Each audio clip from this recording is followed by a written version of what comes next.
자, 다음은 속도, 가속도와 미분에 대해서 알아보도록 하겠습니다. 자, 미분하고 적분을 이제 수학적으로 끌어들인 게 제일 처음에 한 사람이 뉴턴이거든요, 뉴턴. 자, 뉴턴은 점의 운동, 어떤 점 하나가 운동하고 있는데 그 운동을 설명하기 위해서 미분을 생각해냈습니다. 당연히 미분을 배운 우리는 뉴턴을 뭐 리스펙하는 관점에서 점의 운동을 묘사해 봐야 되겠죠. 자, 그런데 이제 뉴턴은 되게 복잡한 점의 운동들도 다 묘사를 했는데 지금 우리 이 단계에서 배우는 점의 운동은 단순하게 일직선상에서의 운동, 상의 운동, 이것만 다룰 겁니다. 자, 일직선상에서의 운동을 우린 미분을 통해서 묘사해보자 이겁니다. 아시겠죠? 자, 그러면 운동을 묘사하기 위해서 우리가 알아야 되는 건 딱 세 가지입니다. 첫 번째, 어떤 점의 운동 상태를 묘사하기 위해서는 첫 번째, 위치가 필요하고요. 두 번째는 속도가 필요하고 세 번째는 가속도가 필요합니다. 요 세 가지를 통해서 어떤 점을, 운동을 묘사를 할 텐데 심플하게 위치를 미분하면 속도가 되고 그 다음에 속도를 미분하면 가속도가 된다 이겁니다. 그냥 이걸로 끝입니다. 위치를 미분하면 속도가 되고 속도를 미분하면 가속도가 됩니다.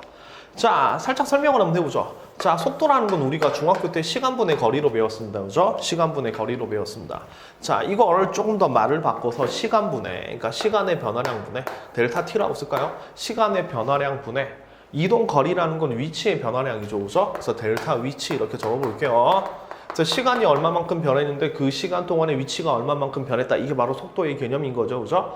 그런데 우리는 시간 간격을 점점점 줄일 겁니다. 그러니까 예를 들어서 부산에서 서울까지 4시간 걸렸다. 4시간 동안의 평균 속도를 구하는 게 아니라 그 순간의 속도를 구하기 위해서는 이 델타 T를 0으로 보내야 되겠죠? 그래서 극한의 개념, 리미트 델타 T가 0으로 간다. 델타 T가 0으로 간다. 이걸 붙여주게 되면 아, 이게 바로 미분이구나 라는 느낌이 들죠. 그죠? 그래서 위치는 미분하면 속도가 된다. 심플하게 그렇게 기억하면 돼요. 아시겠죠? 자, 그 다음 가속도도 별로 중요하진 않지만 가속도도 시간에 따른 속도의 변화량입니다. VT, 델타 T예요, 이렇게. 그러니까 시간에 따라 속도가 어떻게 변하느냐, 이게 바로 가속도가 되는 건데 이것도 이 시간 간격을 굉장히 줄여주는 겁니다. 그래서 리미트 델타 T를 0으로 보낸다. 이렇게 되면 미분의 개념이 되는 거죠. 아시겠죠? 그래서 위치가 주어져 있다. 위치를 미분하면 뭐가 되고 속도가 되는 거고 속도를 미분하면 가속도가 된다. 이렇게 받아들여주면 됩니다. 자, 예를 들어 보겠습니다.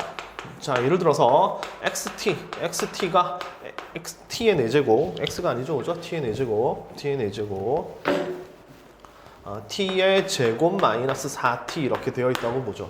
그러니까 시간에 따라 위치가 정해진다 이런 얘기입니다. 예를 들어서 t가 0초, 그러니까 출발할 때는 t에 0 대입하면 출발할 때 위치는 0이다 이런 얘기고 1초일 때의 위치는 t에 1 대입하면 마이너스 3이죠, 그죠? 1 대입하면 마이너스 3이니까 1초 때는 마이너스 3의 위치에 있다 이런 얘기가 되는 겁니다. 자, 이 운동을 한번 그림으로 묘사를 한번 해보면 t에 0 대입하면 원점에 있었거든요. 이렇게 t에 0 대입하면 0초일 때 원점에 있다가 1초가 되면 1을 대입하면 마이너스 3이죠, 그죠? 그래서 1초 때 마이너스 3까지 이렇게 1초 동안에 이동을 한 겁니다. 이렇게. 그 다음에 2를 대입해도 4 빼기 8이니까 마이너스 5. 2초 때도 마이너스 5라는 점으로 이렇게 이동을 했죠, 그죠? 3초일 때를 계산해보면 3 대입하면 3초일 때는 마이너스 4로 갔죠, 그죠? 맞죠? 그래서 3초일 때는 다시 어느 정도 턴해서 이렇게 온 다음에 4초를 대입하면 다시 0으로 온 겁니다, 이렇게. 그 다음 5초부터는 또 다시 이렇게 가는 거죠, 그죠? 그래서 여기 xt를 묘사했을 때, 그러니까 시간에 따른 위치를 표현하게 되면 t를 계속 하나씩 대입하게 되면 위치가 만들어지는 거죠, 그죠? 0초일 때는 원점에서 출발해서 점점점 왼쪽으로 가다가 어느 순간 다시 오른쪽으로 턴해서 가는 이렇게 운동을 묘사할 수 있는 겁니다. 아시겠죠? 그래서 위치에 숫자를 t에다가 시간을 대입하게 되면 그 시간에서의 위치를 우리는 찾아낼 수 있다 이겁니다. 그럼 이걸 미분해보죠. 미분해보면 VT가 만들어지는 건데 얘를 미분한 걸 속도라고 불러주는 겁니다. 그럼 VT는 x-t가 되는 거고 얘를 미분하면 2t-4 이렇게 되겠죠. 그렇죠? 이렇게. 이것도 하나 대입해 봅시다. 그럼 V1을 대입하면 여기 1을 대입하면 마이너스 2가 되는 거고 3초의 속도를 계산한다. V3을 계산하면 3 대입하면 2 이렇게 되는 거죠. 그죠? 그래서 V1은 마이너스 2, V3은 2. 그러니까 이제 1초일 때 속도는 마이너스 2가 되는 거고 3초일 때 속도는 2 이렇게 되는 겁니다. 자, 여기서 우리 중요하게 생각해야 될 게 뭐냐면 속도의 부호입니다. 속도의 부호. 속도의 부호. 얘는 속도의 부호가 마이너스고 속도의 부호가 플러스죠. 그죠? 맞죠? 그럼 1초일 때를 생각해보면 0초일 때부터 1초일 때까지 왼쪽으로 갔다가 2초일 때까지 계속 왼쪽으로 가죠. 그죠? 그리고 어느 순간 턴했단 말입니다. 그죠? 자, 그래서 1초일 때 속도를, 운동 방향을 계산해보면 마이너스 방향으로 움직이고 있죠. 그걸 바로 묘사하는 겁니다. 이렇게 속도의 부호가.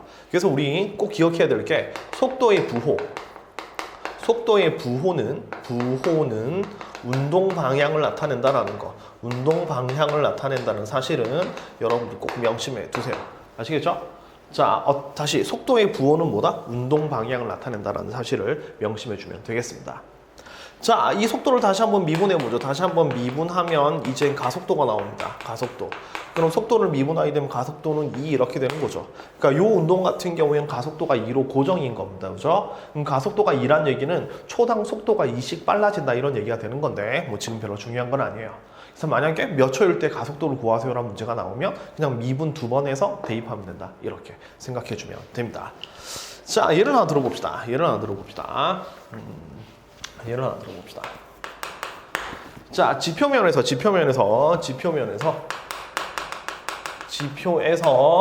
초속 20m로 쏘아 올린 공의 t초 후의 높이를 x라고 잡았을 때 x가 마이너스 5t의 제곱 더하기 20t 이렇게 주어져 있습니다. 뭐 이런 거 많이 나왔죠. 중학교 때부터. 그죠? 그러니까 지표에서 여기 지표 땅에서 평 쏘아 올렸습니다. 이렇게 쏘아 올 때 다시 올라갔다가 내려오겠죠. 그죠? 맞죠? 이렇게 됐을 때 자, 첫 번째 뭘 묻냐면 최고점에서의 높이 최고 지점까지 걸린 시간과 그때의 높이를 구하세요라는 문제입니다. 시간과 높이를 구하세요라는 얘기입니다. 자, 선생님 지금 땅에서 올라갔다 내려왔다 이렇게 포물선으로 묘사를 했는데 실제 운동은 그냥 똑바로 올라갔다 똑바로 내려오는 겁니다. 이렇게 똑바로 올라갔다가 똑바로 내려오는 거죠. 이렇게. 근데 이제 여러분 보기 편하게 올라갔다 내려왔다를 포물선의 형태로 표시해 준 겁니다. 자, 그럼 이 문제를 풀어보면 여기서 이제 이 문제에서 중요한 말은 최고 지점이라는 얘기죠. 최고 지점. 그림으로 그렸을 때 여기가 최고 지점이라는 거 보입니다. 그죠? 그럼 최고 지점에서 변하는 게 무엇인가 그걸 따져야 돼요. 다시 올라갔다가 내려오는 이때 최고 지점에서 변하는 건 뭐냐면 올라가는 걸 플러스라고 썼을 때 내려오는 건 마이너스가 되겠죠. 그래서 최고 지점이라는 건 뭐냐면 운동 방향이 바뀐다 이거란 말입니다. 그죠? 운동 방향이 바뀐다.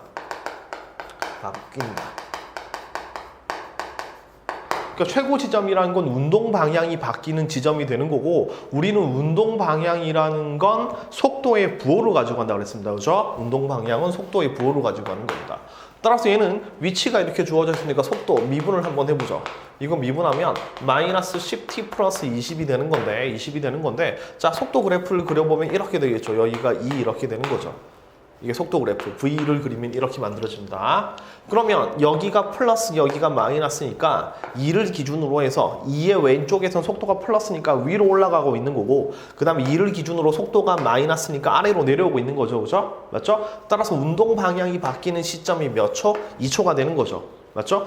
따라서 최고점까지 올라가는데 걸린 시간은 2초다라는 결론 내릴 수 있는 겁니다. 그죠? 따라서 t는 2초가 되는 거고 그때의 높이를 구하라고 했으니까 그때의 높이는 이 2를 여기다 대입하면 되겠죠. 그죠? 여기다 대입하게 되면 마이너스 20 플러스 40이니까 그때의 높이는 뭐가 되는 거냐면 20 이렇게 만들어지는 겁니다.